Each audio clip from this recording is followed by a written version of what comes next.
What happens if you cancel the apocalypse? Can you hit the reset button and just return everything to normal? Or is it too late to reverse what damage has been done? Can we really find a new normal, especially when the damage done was caused by a giant world-eating snake? Hello everyone, I'm Matt Mitrovich, the Alternate Historian, and happy Halloween! As is tradition on this channel, I am celebrating the spooky season by getting a little weird. Specifically, I'm analyzing a map featuring a very savage world. This is the official world map from the 2009 role-playing game setting The Day After Ragnarok, created by Kenneth Haidt for the Savage Worlds system. For those who don't know, Haidt is a writer, RPG designer, and a fellow Chicagoan. Alternate historians probably best know him for designing GURPS Alternate Earths 1 and 2 and GURPS Infinite Worlds. He is also credited with creating Haidt's Law, which states that any change to the past, regardless of how long ago it was, will tend to fill the skies with airships. But today we are specifically discussing his The Day After Ragnarok setting, which is one of the rare instances where a creator has managed to combine horror and alternate history. Quick disclaimer, I don't play tabletop RPGs. In fact, I don't believe I played a single one. I've always wanted to, but I've never found anyone to play with, or more importantly, teach me how to play. So, sorry for anyone hoping for a review of the game itself. This will just be a showcase of the lore, but I will say all of the reviews I've read highly recommend The Day After Ragnarok, so maybe check it out if you're looking for a new world to play in. Anywho, The Day After Ragnarok is set in an alternate 1948, where as part of an occult ritual that involves assassinating American General George S. Patton, who is important because I think Haidt is referencing Patton's belief in reincarnation, and thus he may have been someone notable in Norse history, and thus the Nazis unleashed Jormungandr.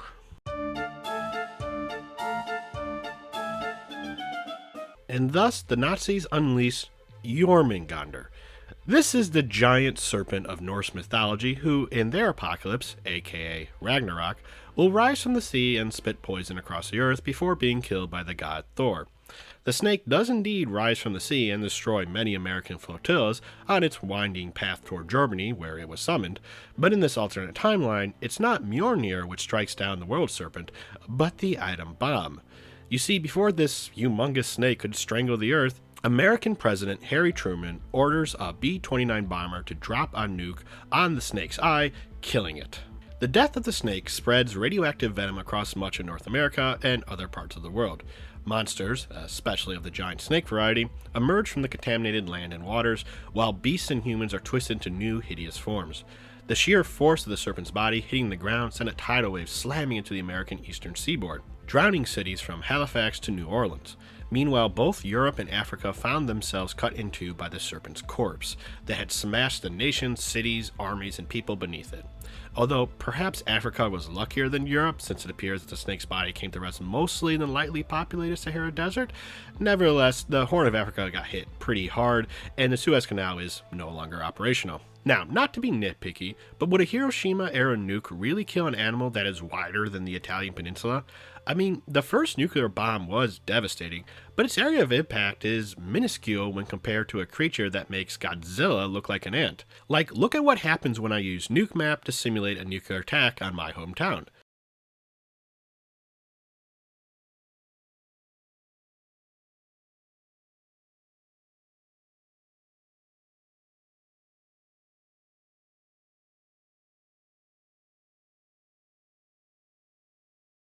You see what I'm saying?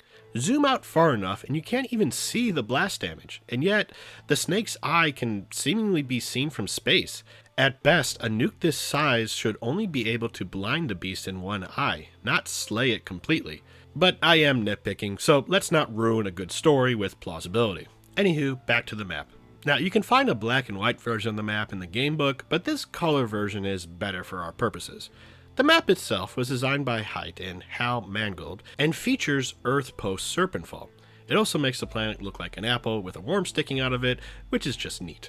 Now, on top of creating hordes of monsters, Serpent's Fall has also caused the temperatures to drop significantly, leading to famines across the world, especially in the Northern Hemisphere. America, and Canada as well, have been especially hit hard by all of these calamities, and basically everything east of the Rockies is now known as the Poison Lands. What is left of America is centered along the west coast and led by President Earl Warren, although General Douglas MacArthur, who led the military in the early days after Serpentfall, is the true power behind the throne. America has turned its back on the world to reconquer the East, but that is easier said than done. Alaska and Texas are basically independent. Philippines is still a colony, mostly because Americans don't want to become a Japanese colony, and there is a growing secessionist movement in Utah because why not add Deseret to the mix? But what I really want to point out is this tiny little guy right here, the Iowa Soviet, a communist cult led by a Henry Wallace gone mad, where people lose their minds after eating magical grain. Hell yeah! The Soviet Union, on the other hand, is doing very well. Everything up to the Serpent Curtain is either a puppet state or directly annexed into the Soviet Union, including Finland for some reason. I guess there was one more round of fighting after Serpent Fall that went a lot better for the Soviets. Oh, and the Soviets have new allies. Giants. Yes, giants from an earlier era of civilization who have been freed from their prisons or awoken from hibernation. They are assisting the world's only superpower by using their magic to keep things warm in the USSR, teaching them lost science from the past, while Soviet scientists are experimenting with the dead serpent's venom by injecting it into test subjects. Still, despite this strong Soviet state, the nationalist Chinese are still holding out. Honestly, I thought the Soviets would have helped the Chinese communists overthrow them by now, but there is still time. Mao didn't win the Chinese Civil War until 1949, our own timeline after all, and with much of Europe and the Middle East under Soviet control, it's probably only a matter of time before the rest of the world becomes red. Israel also exists, or more specifically, People's Jewish Republic, or Jewish People's Republic. The book and the map don't always agree. Anywho, I just want to highlight this one because I find the idea of a communist Israel to be interesting. Additionally, there was a line in the game book accusing Stalin of being responsible for killing 30 million people, and I'm not sure where Haidt is getting that number from.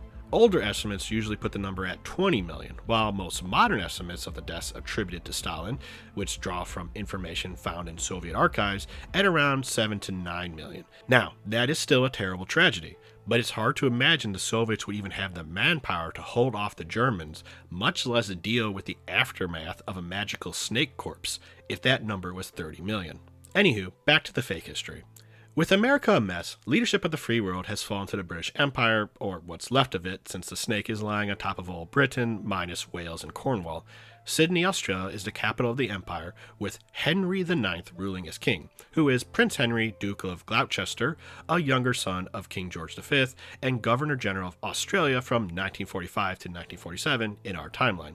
Although they lost most of India to Congress India, this British Empire gained a lot more of Africa, which is likely bad for the black Africans, as South Africa appears to be trying to spread apartheid across the continent.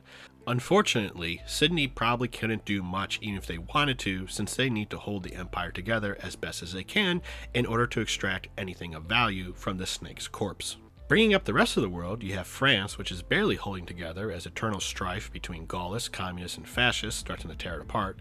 It has also become a haven for pirates, both of the sea and air, because Crimson Skies is cool. Francoist Spain has done rather well for itself and is trying to rally anti-communist forces, including former Nazis. Japan managed to survive the apocalyptic end of World War II, since they were far from the Serpent Fall, and thus were able to negotiate an armistice with the former Allies. Latin America is relatively unchanged on the map, keeping with the usual alternate history trope of nothing happening in South America. You can see that Haiti, the Dominican Republic, and northern Brazil got poisoned by the Serpent Fall, but if you want to learn more about the alternate history of the region, you will need to read the book. For example, Mexico is under the control of the fascist National Synarchist Union, and Brazil may be dealing with fire dinosaurs. Kind of disappointing really, as it seems Haidt has kept the entire continent out of the fun. There are a few nightmare realms scattered around the world. For example, the Ku Klux Klan is mentioned several times as a serious threat in the American Southeast, but I guess they aren't organized enough to make the map. Egypt is now Ras Al Thuban, a Lovecraftian nightmare realm, while surviving Nazis are spreading their influence into Latin America, South Africa, and the Middle East while operating out of a secret base in Antarctica, a nod to an old-fashioned conspiracy theory. We will need to stop there for now. I believe there were some supplements written for this setting that may have expanded on the world, but unfortunately all I have to go on is the main source book, some reviews, and interviews Haidt did. That said, some of you alternate historians out there may have noticed this setting is similar to David Brin's 1986 novelette, Thor Meets Captain America, which features the Nazis using mass human sacrifice to summon the Norse pantheon to fight for them. But Haidt admitted to another inspiration for this world, S.M. Stirling's 2002 novel, The Peshawar Lancers, which makes sense given the surviving British Empire and the absolute devastation of the Northern Hemisphere that both timelines share.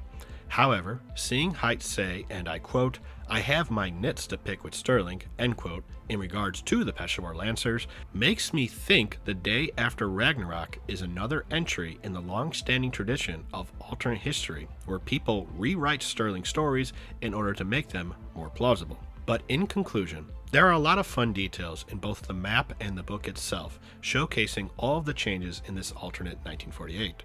Heck, I didn't even mention the Soviet 8 Men, but truth be told, despite my own nits with Height, The Day After Ragnarok is a fun, grimdark, dieselpunk world with some of your favorite alternate history tropes. It's a wild use of alien space bats that still manages to maintain a level of plausibility. Fans of Conan, Lovecraft, and Norse mythology will find plenty to enjoy. So if you're looking for a new RPG setting to try out, or else just want to check out some excellent world building, you can't go wrong with The Day After Ragnarok. Well, that is all I have to say on the subject. If you enjoy what I do, please like, subscribe, click the bell icon, share this video, or support me on Patreon. I'm Matt Mitrich, the Alternate Historian. Happy Halloween!